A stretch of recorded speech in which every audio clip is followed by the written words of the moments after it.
Dude, we're talking all this review stuff. There's no way we're not talking about milk reviews for a second. Dude, like we have to. Yeah, we really have to. You were drinking some milk 2 seconds ago. What's the lowdown on this one?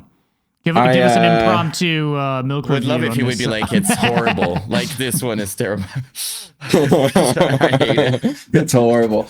Yeah, I'm trying to review some bad milks coming up. I'd like need to. Too many good milks. And you give no reason. It's terrible. And that's it. Hate it. People don't know there's levels to the milk game, you know? Mm-hmm. So it's like I have a new video coming. I haven't edited it yet because it's pretty long. But it's like a collaboration with this guy here in town. Yeah, here. I saw the teaser, Yeah, he has a wine and whiskey shop, and he's had it since 2007.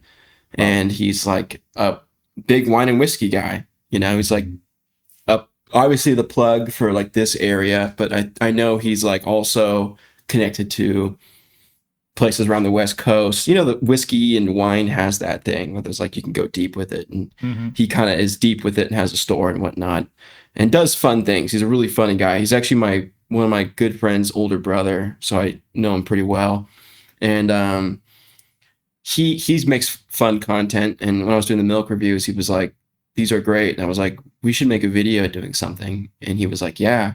He's like, "Let's do a taste test." Because he like tastes it like he would be tasting whiskey or wine with like this big cup and stuff. Yeah. And like I didn't know he was gonna do that until I got there. And I was like, "What's this?" He's like, "Oh, it's a spit. That's a spitter." And I'm like, "You're gonna spit out the milk?" But it's really funny because there was like the Model Dairy, which is like a huge like generic dairy company in the States. And I bought one of those, and then I bought like a pretty good milk, and the Model Dairy was like, it's like cereal milk basically. Mm-hmm. But then he had like a higher step up, and he was like, "Whoa!" And he was like, "This is insane." He's like, I mean, he's a taster, so he's like, he's got all these flavors and stuff through it, and then he didn't spit it out. And I was like, "There's something to it." But yeah, I didn't eat much. I mean, I don't usually eat like in the afternoon or something, and I'm not a big morning eater. But and then I was at this office most of the day, so I wasn't home. And like around like 3:00. This show starts 4:00 my time, Pacific. So around like 3:00, I was like getting hungry, and then at 3:30, I was like, I should go get something.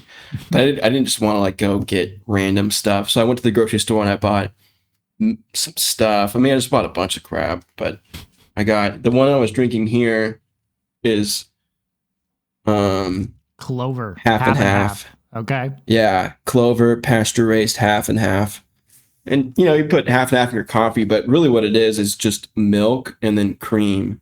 So like when they make skim milk, they don't homogenize it, and then the fat separates, and then they scoop the cream off and use that for other stuff. And then the remaining milk is called skim milk, so it doesn't have any fat in it, or less fat in it, right? So half and half is basically whole milk plus cream of other milk. So it's like just a really rich milk. I mean, I think it's delicious. Doesn't taste like crazy heavy. People think it's crazy I drink it, but I was starving. I needed the calories. And like, there you go.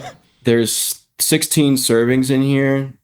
So this is 560 calories, you know? Hey, there you go. That's maybe it's just because a fifth of what you need. I think people react because in their brain it's like, oh, that's when you put it. That's what you put in coffee. Like people just don't see it as something you can drink. So it's like when you say that, they're just like, what? You can drink it. And this is top stuff, pasture raised. I mean, it's not the toppest stuff. You know, it's still processed through pasteurization and homogenization. That's why the fat doesn't separate, and it's cooked essentially. Pasteurizing is cooking it. So it's like, this is the way I like to look at it is like, you're basically going and buying like a cooked steak. You know, they're not giving it to you raw, and you cook it yourself. They cook it first, and then you buy it.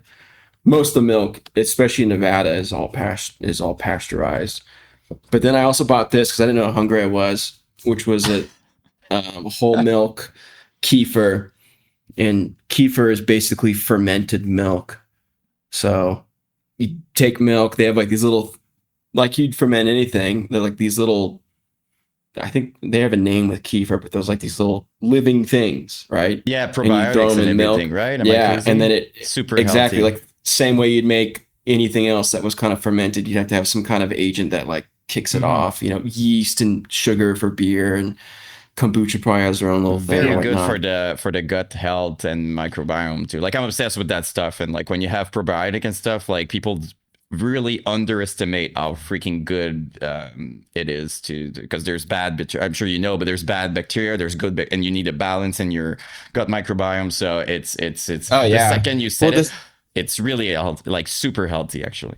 So it's like on that note too with milk. Like cows have their own, they have like a really, really complex gut microbiome, for lack of better words, but like they have 4 stomachs, right? So all those 4 stomachs are meant to do is process grass. And they have all this bacteria in those stomachs that basically eat the grass and then produce bacteria from them eating the grass. Yeah. And the cow lives off of that. So the cow eats grass because the bacteria in the stomach needs the grass, and then the cow lives off the byproduct from the bacteria. So that's kind of how cows work. So it's like if you feed cows stuff that's not grass, the bacteria still eats it, but it's like, what the hell is this? And that's when the cows have like all these problems and whatnot. Yep.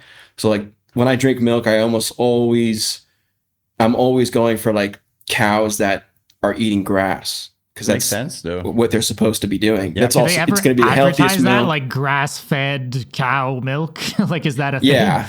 Yeah. So this stuff, like this will say, there's terms for it too. Mm-hmm. So this will say pasture raised. This doesn't say grass-fed on it, but like if you look at it, it says milk from pasture raised cows. Mm. So it's like the cows are eating grass. Now, when the cows are eating grass, it's like you don't have any problems with the meat or the milk, really. The problems come when the cows aren't eating grass, because the bacteria will develop harmful bacteria that now gets transferred into the milk and into the meat. So if you cook it and you kill that bacteria, you don't have the problems anymore, right? That's why most milk is pasteurized, right? That's kind of the whole reason. Yeah, you're like, the milk might be bad, but like it doesn't matter because it's not going to make you sick, because all the bad things have been killed from it. But if the milk wasn't bad to begin with, like all the bacteria in that milk is good, and then there's a bunch of other stuff that gets killed off when you cook it too, like a lot of the enzymes, a lot of the nutritional content goes way down, the taste changes, of course, just like, you know, meat. Same goes for a lot of things, you know. Even it's gonna sound stupid, but like fruits, I'm not saying smoothies are not, you know, good. They're actually really good, but there's a value, like when you eat like there's some fibers and some elements, I don't remember all the terms, but minerals and stuff like that are lost when you do stuff like that. So like every time you do, I don't know for you, but every time you read about that stuff, it ends up being like the most natural way of how it was supposed to be eaten or made is usually what's going to get the most, you know, it makes sense too, but that's always going to help. So. Your biology has a lot more experience with the OG versus the, you know, makes sense, whatever, how long it's been being processed for, or whatever new ingredient is in it. Yeah. So we'll review this. It's all for preservation's sake. That's really why most of these things exist, right? Like pasteurized milk and all this stuff. It's just to be able to have it on the shelf for longer. Yeah. Yeah, there's that. Yeah. Ultra pasteurized milk doesn't even need to be refrigerated. You know what I mean? Yeah. Like people will give me milk, or I'll bring milk places, because most of the time when I buy milk, when I'm out and about, it's like it's pasteurized, bought it from a grocery store. Mm-hmm. And I'll have it with me for like hours. People are like, "Aren't you gonna refrigerate that?" I was like, I don't need, it's pasteurized. Like I wouldn't leave it in a hot car for 3 days. Maybe not. Yeah, but you know, bringing it with me, like on the Angel Maker tour was pivotal for the milk stuff, because I've been really into milk for like 6-7 years now, like obsessed with milk and drinking milk all the time, like learning everything about it, being really into it. And I just drink milk all the time. And you know, when you go on tour, it's like, what you're going to eat is kind of a thing. Like if you ever watch like Digital Tour Bus, like they're always talking about what they're eating on there and whatnot. So like getting ready for the tour, like I was flying out in a couple of days, and I was talking to Johnny on the phone. We're just like kind of, you know, shooting it before I flew out there. And I was like, yeah, I'm going to be drinking a lot of milk. And he just like kind of laughed. And in my mind, I was like, that's what I'm going to eat on the bus is milk. Because I look at this as like a food. I don't look at it as like a drink. It is really hydrating because like milk is like mostly water. Obviously, it's liquid, right? So it's mostly water. But I was like, yeah, that's what I'm gonna eat basically. And he kind of laughed, and then I landed, and then Colt and I picked up Johnny, and on the way to the practice space, we stopped at a grocery store so we can go get Starbucks and whatever. And I got like, I went to the milk place, and I was like, I always go to, when I go to a grocery store, I always check everything out, see what's going on. What are people eating around here? What can you buy around here? And so I bought like, they had Canada had top-notch milk. I can't lie. And yeah, they had that too. Yeah, did you get to try the bag milk? Yeah, I didn't buy that, but I definitely should get some as for a review on you. your page, though. Would have been priceless. Yeah. So I was drinking milk all the time. They couldn't believe it. They were putting me in their stories all the time. And that's when it kind of became like a public thing that I was like really into milk. I would say I was into milk. Like I think my bio on like Twitter already said like whole milk. Like I just like whatever. But at that point it was like people were bringing milk to the shows, and like when I was playing, they'd bring me milk on stage. That, the jug on stage while yeah, while you're by like show level. 2. Yeah, by like the second show it was happening, and like obviously everybody loved it. Like I loved it because I was like sick, like milk, and then the band thought it was the funniest thing in the world. People were just like, what the heck's the deal? And then later on, when we got more west, and we were around more friends and family of the band, one of Colton's friends was like, what's the deal with the milk? And we're like, chatting about it. And he's like, you should do like milk reviews or something. I was like, that's a good idea. And then a couple months later, I did my first couple reviews. And I knew there was something. It was right before Thanksgiving I did them. And then at the Thanksgiving dinner, it was like everybody was talking to me about the milk reviews. And I was like, what the hell? And then I did a couple more. And then Suicide Silence was talking about it on their podcast. And they were like, they were all watching them. And then everyone I would like talk to on the internet, like friends or whatever, they were just like, yeah, we love your milk reviews. And I was like, this is the silliest, funniest thing in the world. I mean, I like it. I like making videos and I love milk, and people don't think about milk that much, especially today. I mean, it's kind of coming back. People are like thinking and talking about milk quite a bit now, but just to come in there and talk about, and the reviews are pretty straightforward. Like I'll get into some specifics, but I'm not like sitting there talking about the whole, life cycle of a cow and processing of dairy every single video. It's kind of coming out tidbit. Yeah, and it will build. I know at some point soon I'll go to like the dairy and check it out and probably get to explain. That'd be cool though. Like behind the scene, like you could even cam every day, the whole, you know what I mean? Like you're in the place. That would bang on tour. Oh yeah, a milk review a day, like while you're on tour in different cities. That'd be awesome. 1,000%. That's kind of why I started doing What's the Deal, the travel thing,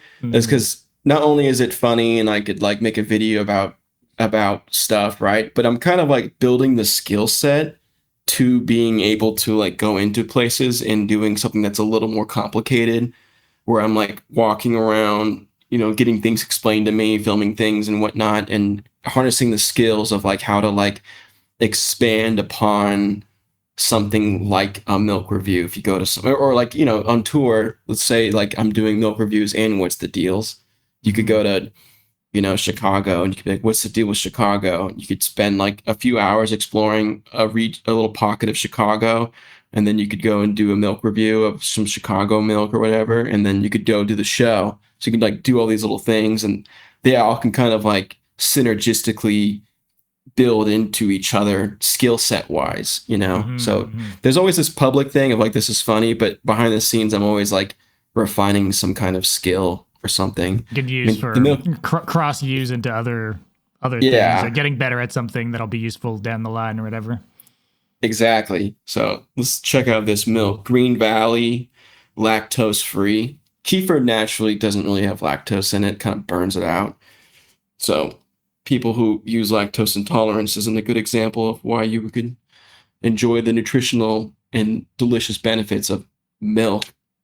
I don't know where this is from, probably California. All the milks here are from California. where I live right now, well, actually, California, but this region used to be like a huge dairy hub back in the day, and now it's not. And I have to assume there's probably some connection of why raw milk is so illegal in Nevada, is because they're just pushing out the dairies. Like maybe there's some dairy in a neighboring state that was like popping, and Nevada is like really influenced by California money in a lot of ways. So maybe there was like Nevada's got too many crazy dairies going on over there, like stomp it out. It's all like an import export thing. Yeah. Yeah. So I have to assume that like raw milk being so illegal in the state of Nevada, it's one of the worst states in the union for milk, raw milk specifically, obviously. But I have to assume that there's something to do with there were so many dairies here at one point. So it's like, let's bring in our big guys. The milk lobbying conspiracy theories. Yeah. People are like, he's going to be in big milk. I'm like, I don't know. I think I'll be in the opposite of big milk, whatever the opposite of big milk is. So yeah, it's fermented, and this stuff is like feels more like a food because it's basically like a yogurt. So milk might feel like liquid or a beverage to some. I look at it as a food, but this can will you feel buy more like that? a food. Because like I've been looking, we talked about bacterial culture and everything, and I know that this is one of the best thing, honestly, for that. And I didn't know where to get seriously to get it. And I know I'm in Canada, so I don't even know. But like grocery stores type thing, like they usually have that. Grocery stores will have it. The thing you want to look for with kefir specifically is like you don't want it flavored. Usually if it's flavored, it's lower quality. There is some higher quality kefirs that will flavor it, but I don't know. That's probably for product type of stuff. But if you're like into it for like the benefits, I would go. I'd go to, probably like grocery stores have scales, right? Like. Yeah, I go to the higher end. Yeah, with like they'll have it. I buy everything. I'm kind of obsessed, so I buy everything organic. I'm that kind of person who's like buying all the good things. So yeah, I guess it would make sense that they would have that, right? If I go to they'll definitely have it. Okay, like this doesn't say organic on it, which also kind of raises a little bit of a flag, but it does say pasture raised, so it's like that there's benefit to that, like. Some of like the best food in the country will come from like Amish farms and stuff, and they don't know what the word like. You got to go through a process to get organic on it. So they're like, what? Like their stuff's just probably predates that term, right? But you just said it's about reading it and just like kind of like understanding what's being said, right? Like I think you got to know what the food is. Yes. You got to know like how this food's made, where it comes from, and know how to like.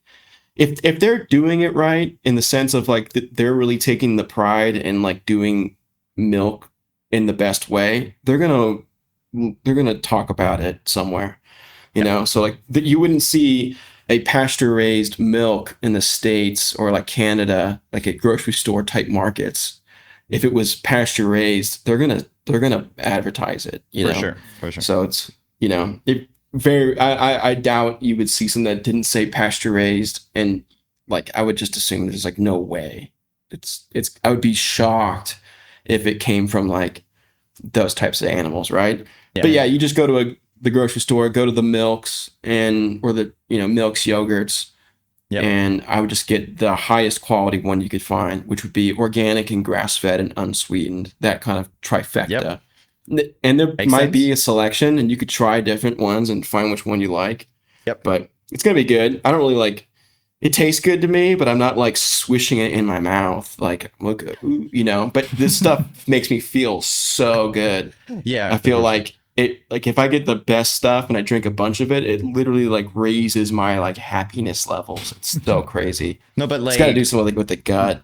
Yeah, what people underestimate, by the way, is that gut is actually related to how you feel, mental health and everything. Like your gut health is like super, it starts here and it has a huge impact. I didn't know that actually before like reading about it and like trying things for myself. I think the best thing you can do is trying it, right? And see how your body personally reacts. We're all different. Oh yeah. Well, I think it's like 9 out of every 10 cells in your body is not human. It's a bacteria cell. Insane. So like you as an organism, you're mostly bacteria, which is crazy to think about. You know what I mean? All you know, all this tissue and all this stuff, and it's like most of it is bacteria. Like that's insane. So kefir's fantastic for the bacteria. I think, I don't know if it's true, but I read that it's actually would be, if not the best source, like it's one of the top sources of good bacteria, like period. Like every time you read about like bacterial culture and everything, this stuff is always like the suggested, like that's what you want, you know. So. I like it too, because I'm not a big fan of sauerkraut. I love kimchi. I'm not a big fan of like kombucha. I don't like that stuff. Just to take, I don't like the vinegary, side effects sometimes that fermented foods come. Yeah, I'm not the biggest fan too. Yeah, but for whatever reason, like kefir, like I like yogurt, so it's kind of more on the spectrum of like yogurt and cheese. Some of it is way more cheese-like than yogurt to me in terms of like the way it tastes. And cheese is fermented too, so it's like cheese is also a good way to get a lot of that stuff. But it's super thick and creamy, and it's hard to like overlook this, how satisfying those two things are, you know. And there's like sugar in it naturally because milk has sugar in it. Milk's a whole food. It has, you know, if you want to look at the macros, it has sugar, carbs, fat, and protein, which most people just look at. But like when you get into like the more higher quality stuff, that's when it goes into like what kind of fat is in here, like what are the ratios of omega-3s to 6s kind of stuff, and what kind of enzymes, like what is the vitamin content. And that's where it really starts to change as you go up that ladder.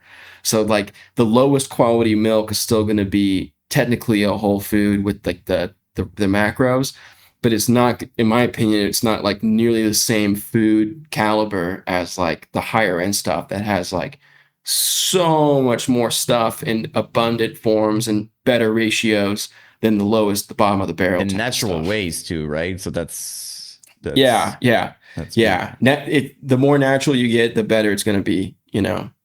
Hands crazy down. When you think about it, that you have in life, like how it works, you have to pay more to get the more natural with less ingredient stuff. If you really pay attention, it's like, I'm gonna sell you more simple stuff with like, I understand it's the process of things, and it's like it makes it more expensive for them, but as a concept it's funny. You're like, you have to pay more for like less ingredients and less stuff.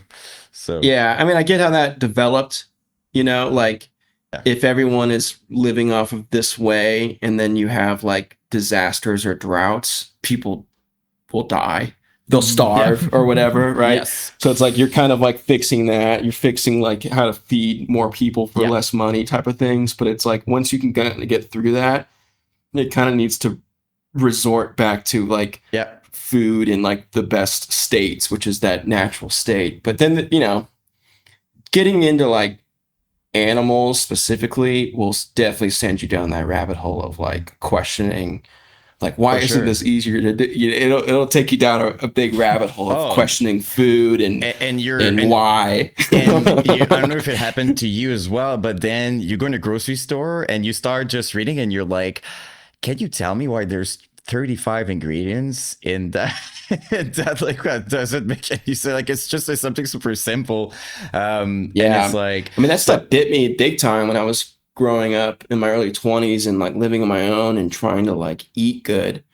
Is like the grocery store marketing, which, you know, obviously there's like fads around what's just in the grocery store, like what's good for you or whatever. It's like, you know, if you're just going in there and trying to avoid cholesterol because the packaging says it's bad for you and all this other stuff, it's like, man, that stuff like really warped my perception on like eating good, but also like how to be like my top best, you know? So like when I got into milk, I was like getting into all this other stuff, and that really laid like the foundation of like my physical health in this massive way that I still like stand on today, you know? And I don't know, milk and animals, just like for whatever reason, just like really works with me. And I don't know, I think I attribute the milk to like all my modern success too. Like my modern decline was like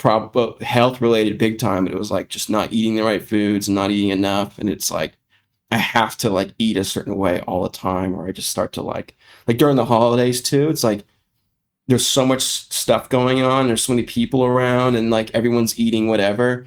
And like I can totally. It's not that I feel like, oh, I'm eating bad food. It's more so like I'm not eating enough of the good food that I need to like.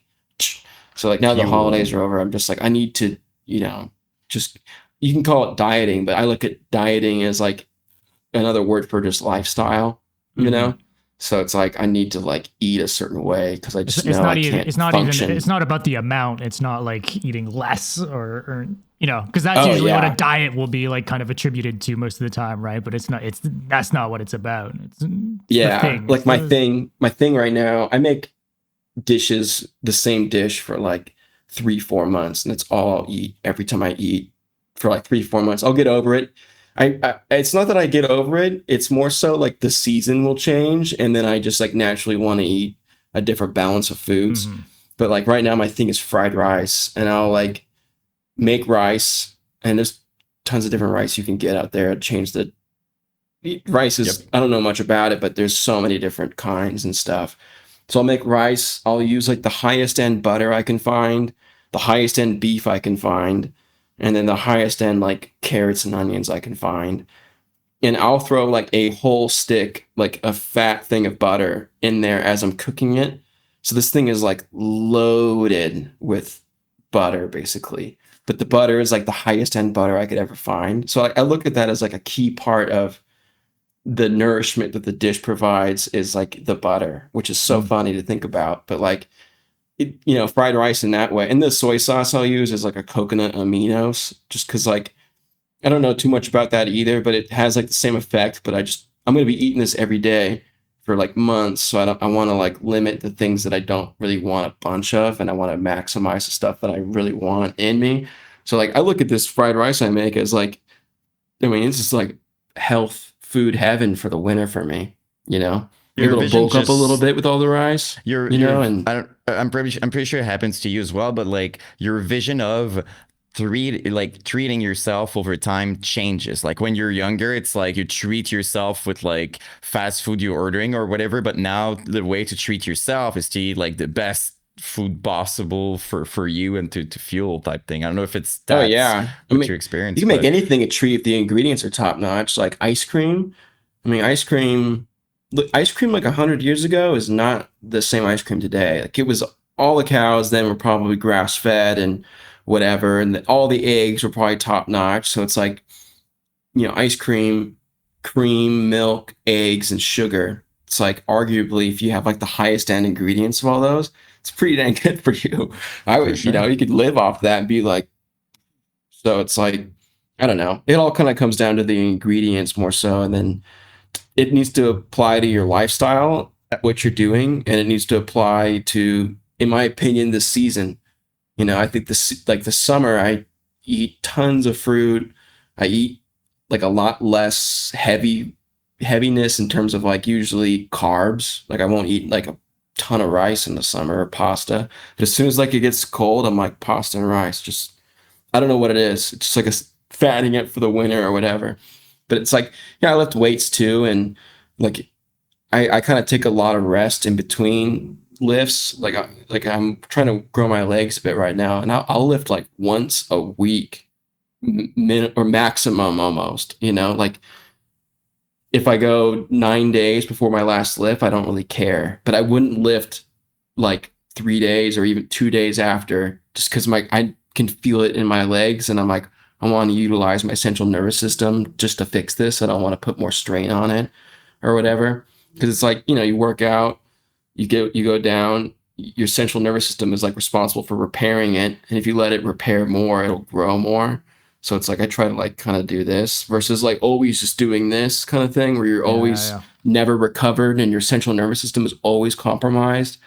And then I'm like hella active too. So like I don't want to like compromise my immune system because I'm like totally worn out from working out all the time. So yeah, it's all relative. And then you don't learn it immediately. It's like you do it for years and years and you kind of gain like this. It's a sense, like your five senses, right? Taste, smell, sight, touch, right? But what's the sense for like being hungry? Like, you know, when you're hungry, how would you put that into like, it's not a touch, you know what I mean? I don't know what it is, but there's some kind of intuition you have with like knowing what you need at certain points. So I just like, and you don't get that overnight, but that's kind of what I've developed over like years of like focusing and, you know, kind of developing these little things. So I just kind of know my body and what I'm doing and what I need to eat and whatever, you know. And then sorry, go ahead. I didn't want to cut you off. No, please go on. I don't know what I was going to say. Oh, okay. I was just about to we got to ask, get that milk in, by the way. We got the milk review to get to. I was about to ask if you noticed a relation. I'm sure the answer is going to be yes, but I would like to hear about it. But like with music, you know, because I guess you change a lot of habits, like food wise and like health wise and everything. Like, did you notice like over time, like more of a clear mind to like write and like be more productive? Like, did you really see a relationship with both? You know, you were talking about when you're young, like a treat is like fast food or whatever, but it's like, I kind of look at it as like when you're young, there's so much like growth hormone popping off in your body all the time. You can literally eat Rice Krispies and forever and be like, I'm on top of the world. But at a certain point, your growth hormone is going to stop being produced. And then it's up to you to kind of feel the body, not just your hormones developing and growing the body based off of like your genetic code, right? So it's like that screwed me up when, you know, I couldn't live off Rice Krispies and coffee exclusively anymore. So it's kind of like, you know, it's not just that either. I just think like everything in life kind of can help give you an edge. And like the more energy you have and the more like joy you have too, it really helps me contribute to music. And I look at it as like a compounding way too. Like, you know, if you just have better days more overall, they just compound better over time. I don't drink either. And that's like one of the biggest reasons why I don't drink is to like stay more locked in. Because like even if I drank like once a month, and I always got really bad hangovers, so it would always like put me. I could have 2 beers and I'd be hungover. You know, and also like I think after stopping drinking, if I stay up too late, I feel hungover the next day. Yeah. So I think a big reason of why I was getting such bad hangovers is I just need a lot of sleep, and it would either the combination of staying up later and then the alcohol affecting the quality of sleep would lead me to even be more hungover. So maybe it wasn't so much to do with the alcohol itself, but more so like the quality of the sleep I was getting. So it's like if let's say I just drank once a month and I had like a recovery day, or even if I wasn't totally hungover, I wouldn't be like my best because the sleep wasn't there. It's like that's 12 days a year. But if you look at that of like 5 years, it's like a good amount of days. You know what I mean? Like let's look at 12 times 10, 12 times 6 or something. I'm using a calc. That's short for a calculator for the chat. That's 72 days. So like if you look at it in these bigger pictures, it's like in 6 years, I've just gained 72 days of more optimum time that I could either spend being creative or spend purposefully resting so I can recharge my energy to be, you know, my best once again. So like that's kind of how I look at things too. Do you rest? Is that something you do? Yeah. That's a skill. Like learning how to rest is like difficult, you know, because like the mind is crazy and the mind will push you to do things. I don't really look at like music or creative things as like a use of time. Like time is obviously a factor, but I look at it more so like a use of energy. Like you have so much energy in your tank every day. You know, you might have barely little energy in your tank, but all this time of the day. So it's like that's when you need to spend the time to build back your energy. But it's like, get the spoons back. Exactly. If I have top-notch energy, it doesn't take me that long time-wise to do something that I'm really proud of and stoked on. But it's more so like entering into that time when I am going to work where I have the right energy to do it instead of like, you know, so I look at things more so as like using energy or refilling energy. And, you know, you go through phases of how you like to relax. That's also seasonal for me too. Like in the summer, I live near Lake Tahoe, so I'll go up to the lake and I'll just like do the thing of like laying on the beach and just sitting in the sun and then getting too hot and going in the cold water and cooling off and then doing that like 3 or 4 times and then leaving. And I'm pretty worn out from that, but I'm like recharged, you know. We're in the winter, we have hot springs around. I'll go to the hot springs. Well, I I like wanted a fan to of try those bats. in Reno. Yeah. Yeah, definitely. Yeah, there's a bunch around here and they're sick. Like they're cool and the water is like, you know, a bath is great, right? You just sit there for hours just chilling, right? Like a shower is perfect, right? You take a shower, your mind's popping off, whatever. But a bath is kind of like a weird version of that. But if you're in a hot spring, it's like the water is different.